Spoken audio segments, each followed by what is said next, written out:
Hello guys, welcome back to our channel.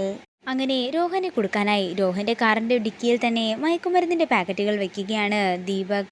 രോഹന്റെ കാര്യത്തിൽ ഇന്ന് തന്നെ തീരുമാനമുണ്ടാകും എന്നുള്ള സന്തോഷത്തിൽ മതിമറന്നു നിൽക്കുന്ന ദീപക് അംബികയോടും ഈ കാര്യം അറിയിക്കുകയാണ്. പിന്നീട് കാണിക്കുന്നത് രോഹനോട് സംസാരിച്ചു നിൽക്കുന്ന പ്രതാപ് വർമ്മയാണ്. എനിക്ക് അത്യാവശ്യമായി CMനെ കാണാനുണ്ടെന്നും അതുകൊണ്ട് ഞാൻ പോവുകയാണെന്നും പറഞ്ഞുകൊണ്ട് പ്രതാപ് വർമ്മ തൻ്റെ കാറിൻ്റെ അടുത്തേക്ക് ചെല്ലുമ്പോൾ എല്ലാവരും പുറത്തേക്ക് ഇറങ്ങി ചെല്ലുന്നു. അതേസമയം താൻ രോഹന്റെ വണ്ടിയുടെ ഡിക്കിയിൽ വെച്ച മയക്കുമരുന്നിന്റെ പാക്കറ്റുകൾ പ്രതാപ് വർമ്മയുടെ കാറിന്റെ ഡിക്കിയിൽ ഇരിക്കുന്നത് കണ്ട് ഞെട്ടലോടെ നിൽക്കുകയാണ് ദീപക്. ഇത് ഞാൻ രോഹന്റെ വണ്ടിയിലാണല്ലോ വെച്ചത്, ഇതിപ്പോൾ എങ്ങനെ അമ്മാവന്റെ വണ്ടിയിൽ വന്നെന്ന് ആലോചനയോടെ നിൽക്കുന്ന ദീപകിനെയാണ് കാണിക്കുന്നത്.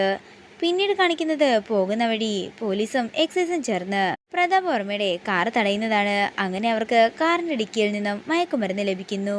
ചോദ്യം ചെയ്യലിന് അവര് പ്രതാപ് വർമ്മയെ അറസ്റ്റ് ചെയ്തുകൊണ്ട് പോകുന്നതാണ് കാണിക്കുന്നത്. പിന്നീട് കാണിക്കുന്നത് പ്രതാപ് വർമ്മയുടെ വീടാണ്. TV-യിൽ വാർത്ത കണ്ടുകൊണ്ടിരിക്കുന്ന ഋതിക തൻ്റെ അച്ഛനെ അറസ്റ്റ് ചെയ്തെന്ന വാർത്ത കണ്ട് ഞെട്ടലോടെ നിൽക്കുന്നു.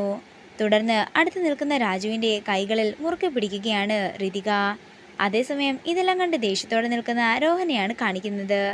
ഇതോടുകൂടി പ്രൊമോ വീഡിയോ ഇവിടെ തീരുകയാണ്. വീഡിയോ ഇഷ്ടമായെങ്കിൽ മറക്കാതെ ലൈക്ക് ചെയ്യുക, ഷെയർ ചെയ്യുക, കമൻറ്റ് ചെയ്യുക. കൂടുതൽ സീരിയൽ അപ്ഡേറ്റ്സിനായി മറക്കാതെ സബ്സ്ക്രൈബ് ചെയ്യുക.